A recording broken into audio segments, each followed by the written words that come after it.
ព្រះបាទដាវីតនិងព្រះបាទសាឡូមោនគឺជាស្ដេចនៃស្រុកអ៊ីស្រាអែលដែលស្រឡាញ់ព្រះជាម្ចាស់ខ្លាំងជាច្រើនឆ្នាំបានកន្លងផុតទៅតែព្រះដំណាក់របស់ព្រះជាម្ចាស់នៅស្រុកអ៊ីស្រាអែលនៅមិនទាន់សាងសង់ហើយនៅឡើយទេសាឡូមោនតើអ្នកចង់បានអ្វីចូលសុំមកចុះយើងនឹងប្រគល់ឲ្យសូមព្រះអង្គប្រោសប្រទានឲ្យទូបង្គំមានប្រាជ្ញាឆ្លៀសវៃដើម្បីឲ្យទូបង្គំអាចគ្រប់គ្រងប្រជារាស្ត្ររបស់ព្រះអង្គ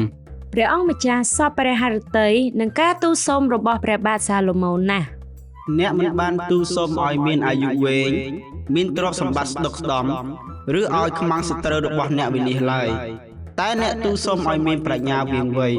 និងការយល់ដឹងដើម្បីគ្រប់គ្រងប្រជារាស្ត្រដោយយុត្តិធម៌ដូច្នេះយើងនឹងធ្វើតាមការទូលសុំរបស់អ្នកគឺយើងនឹងឲ្យអ្នកមានប្រាជ្ញានិងការយល់ដឹងដែលគ្មាននរណាម្នាក់អាចប្រៀបស្មើនឹងអ្នកបានឡើយទោះបីពីមុនក្តីឬទៅអនាគតកាលក្តីព្រះបាទសាឡូមោនបានដោះស្រាយបញ្ហាឲ្យប្រជាជនជាច្រើនថ្ងៃមួយមានស្ត្រី2នាក់3កូនម្នាក់មួយមកគាល់ព្រះបាទសាឡូមោនទូបង្គំទាំង2នាក់រស់នៅផ្ទះជិតគ្នាប៉ុន្តែមានយប់មួយកូនរបស់ស្ត្រីម្នាក់នោះបានស្លាប់ស្ត្រីនោះយំហើយចាប់ផ្ដើមនិយាយម្ដងទៀតក្រោយមកនៅពេលទូបង្គំកំពុងដេកនាងបានលួចប្តូរកូនដែលស្លាប់នោះជាមួយកូនរបស់ទូបង្គំសូមទ្រង់ជួយរកយុត្តិធម៌ឲ្យទូបង្គំបានកូនមកវិញផងម្ដងនេះស្ត្រីទី2ដែលកំពុងតែស្ដាប់នោះក៏បាននិយាយថាមិនមែនជាការពិតទេអ្វីដែលស្ត្រីនោះបាននិយាយសិតតែជាពាក្យកុហកទាំងអស់ស្ត្រីម្នាក់នោះបានដេកកិនកូនរហូតដល់ស្លាប់ក្រោយមកនាងក៏ព្យាយាមចង់បានកូនរបស់ទូបង្គំព្រោះតែនាងច្រណែនដែលឃើញកូនរបស់ទូបង្គំនៅមានជីវិតដូច្នេះស្ត្រីទាំង2នាក់នោះក៏បានឆ្លោះប្រកែកគ្នាដណ្ដើមយកកូននោះរៀងៗខ្លួនព្រះបាទសាឡូមោនបានប្រើពេលដើម្បីពិចារណាបន្ទាប់មកព្រះប្រាជ្ញាញាណនៃព្រះជាម្ចាស់បានលេចមកឯទ្រង់ជួយយកដាវមកឲ្យយើង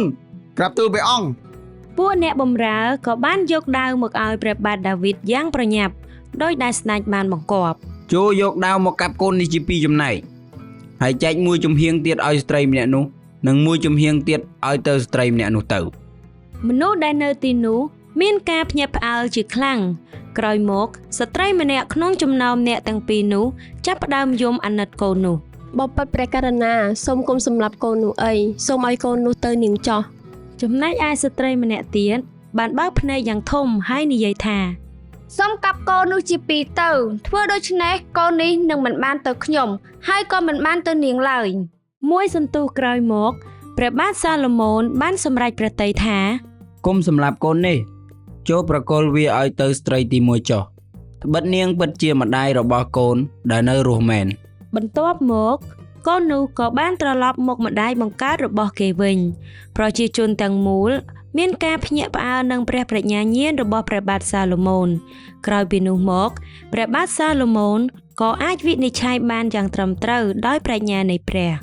ដោយសារការគ្រប់គ្រងដ៏ឆ្លាតវៃរបស់ព្រះបាទសាឡូមោនស្រុកអ៊ីស្រាអែលទាំងមូលពោរពេញទៅដោយភាពសុខសាន្តដំណឹងដែលអ៊ីស្រាអែលទទួលបានការសុខសាន្តនោះក៏បានលើទៅដល់ប្រទេសអ្នកជិតខាង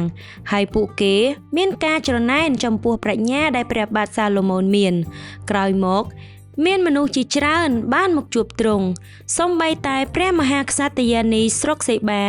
ក៏យាងមកគាល់ព្រះបាទសាឡូមោនជាមួយនឹងសត្វអូតជាច្រើនដឹកគ្រឿងក្រអូបមាសនិងត្បូងយ៉ាងសន្ធឹកសន្ធាប់ផងព្រះមហាក្សត្រិយានីស្រុកសេបាដែលបានធ្វើដំណើរមកពីឆ្ងាយមកគាល់ព្រះបាទដាវីតដោយគោលបំណងស្វែងរកប្រាជ្ញាក៏មានសវន័យទៅទ្រង់ថាតើព្រះអង្គគិតថាអ្វីដែលមានសារៈសំខាន់ជាងគេបង្អស់នៅក្នុងโลกនេះព្រះបាទសាឡូមោនបានមានព្រះបន្ទូលតបទៅវិញដោយគ្មានស្ទាក់ស្ទើរអ្វីនោះឡើយរបស់ដែលមានសារៈសំខាន់ជាងគេបំផុតនៅក្នុងโลกនេះគឺប្រាជ្ញាព្រះមហាក្សត្រិយានីស្រុកសេបា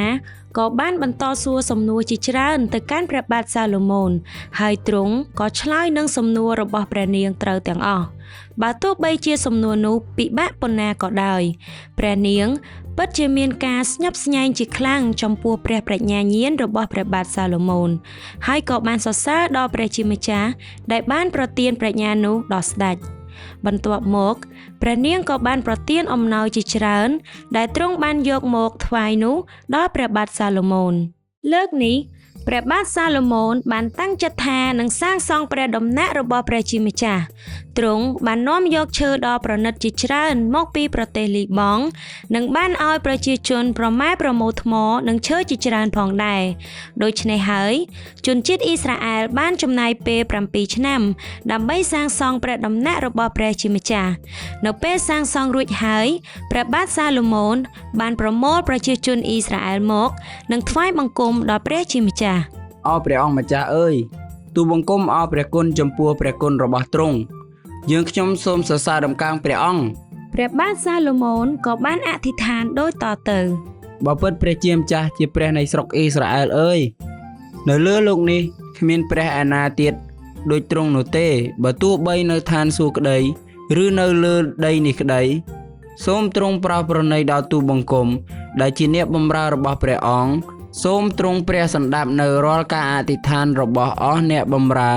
ព្រមទាំងប្រជារាស្ត្ររបស់ទ្រង់ផងសូមទ្រង់តតមើលមកព្រះដំណាក់នេះទាំងយប់ទាំងថ្ងៃប្រសិនបើមានមនុស្សណាម្នាក់ប្រព្រឹត្តខុសចំពោះអ្នកដទៃគេបង្ខំឲ្យអ្នកនោះមកស្បត់ហើយអ្នកនោះមកស្បត់នៅមុខអាសនៈក្នុងដំណាក់របស់ព្រះអង្គសូមដាក់ទោសអ្នកដែលធ្វើខុសសមនឹងកំហុសដែលគេបានធ្វើហើយផ្ដល់យុត្តិធម៌ដល់មនុស្សសុចរិតតាមអំពើដែលគេបានប្រព្រឹត្ត ព្រះបាទសាឡូមោនបានលើកព្រះហស្ថទាំងពីររបស់ទ្រង់ទៅលើមេឃនិងបានឲ្យពរដល់ប្រជាជនអ៊ីស្រាអែល